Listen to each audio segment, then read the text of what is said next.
നിങ്ങളെല്ലാവരും ഒന്ന് ചിന്തിച്ച് നോക്കി, ഒരു അച്ഛനായിട്ട് ജീവിക്കുന്നതാണോ എളുപ്പം, അല്ലെങ്കിൽ ഒരു കുടുംബത്തിൽ ഒരു ഭാര്യ അല്ലെങ്കിൽ ഒരു ഭർത്താവായി ജീവിക്കുന്നതാണോ എളുപ്പം?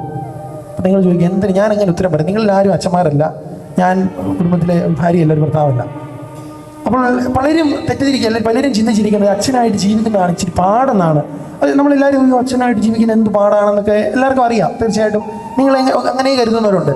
എന്നാൽ എനിക്ക് തോന്നുന്നു അച്ഛനായിട്ട് ജീവിക്കുന്നതിനേക്കാൾ പാട് ഒരുപക്ഷെ ഒരു കുടുംബത്തിൽ ഒരു ഭാര്യയായി ഒരു ഭർത്താവായി ജീവിക്കുന്നതാണ് പാട്, അല്ലെങ്കിൽ ബുദ്ധിമുട്ട്, അല്ലെങ്കിൽ കഷ്ടപ്പാടെന്ന് തോന്നുന്നു. കാരണം ഇത്രയേ ഉള്ളൂ, ഞങ്ങളിൽ അച്ഛനാകുന്നവർ അല്ലെങ്കിൽ പൗരോഹിത്യ ജീവിതത്തിലേക്ക് കിടക്കുന്നവർ ഒറ്റയടിക്ക് അങ്ങ് ഇന്നൊരു കുടുംബത്തിൽ നാളെ അച്ഛനായിട്ട് ജീവിക്കാനില്ല.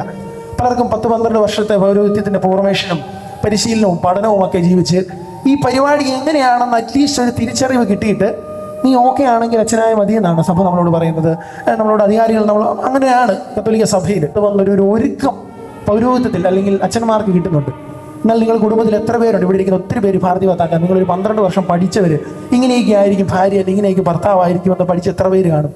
ആരുമില്ല. കൂടിപ്പോയാൽ രൂപത നമുക്ക് വേണ്ടി ഒരുക്കുന്ന ഒരു 3 ദിവസത്തെ വിവാഹ ഒരുക്ക സെമിനാർ കാണും.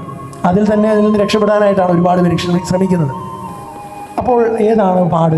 തീർച്ചയായിട്ടും എനിക്ക് തോന്നുന്നു ജീവിക്കാൻ പാട് ഒരു കുടുംബ ജീവിതത്തിലേതാണെന്നാണ് എനിക്ക് തോന്നുന്നത്, എനിക്ക് വിശ്വസിക്കുന്നത്. കാരണം ജിയോ, ശാലു മറ്റൊന്നുമല്ല. ഇന്നലെ വരെ നിങ്ങൾ ജീവിച്ച, അല്ലെങ്കിൽ ഇന്ന് രാവിലെ ഇന്ന് ഈ ദേവാലയത്തിൽ വരെ ജീവിച്ച സാഹചര്യമല്ല ഇന്ന് നിങ്ങൾ ഈ ദേവാലയത്തിൽ നിന്ന് കുർബാന കഴിഞ്ഞ് കുദാശ കഴിഞ്ഞ് പുറത്തേക്ക് ഇറങ്ങുമ്പോൾ മറ്റൊരു ജീവിതം നിങ്ങളൊരു പക്ഷേ മനസ്സിലാക്കിയിട്ടില്ലാത്ത, അല്ല മനസ്സിലാക്കിയെന്ന് നമ്മൾ കരുതുന്ന, ഞാൻ ഓക്കെ ആണെന്ന് നിങ്ങൾ കരുതുന്ന ജീവിതത്തിൻ്റെ മറ്റൊരു തലത്തിലേക്ക് നിങ്ങൾ പ്രവേശിക്കുകയാണ്. അതോടെ നിങ്ങൾ ഭയപ്പെടേണ്ട. തീരുമാനങ്ങൾ ഒറ്റയ്ക്കെടുക്കുന്ന ഒരു ജീവിതമായിരുന്നു 2 പേർക്കും. എന്നാൽ ഇന്നു മുതൽ നിങ്ങൾക്ക് അങ്ങനെയല്ല.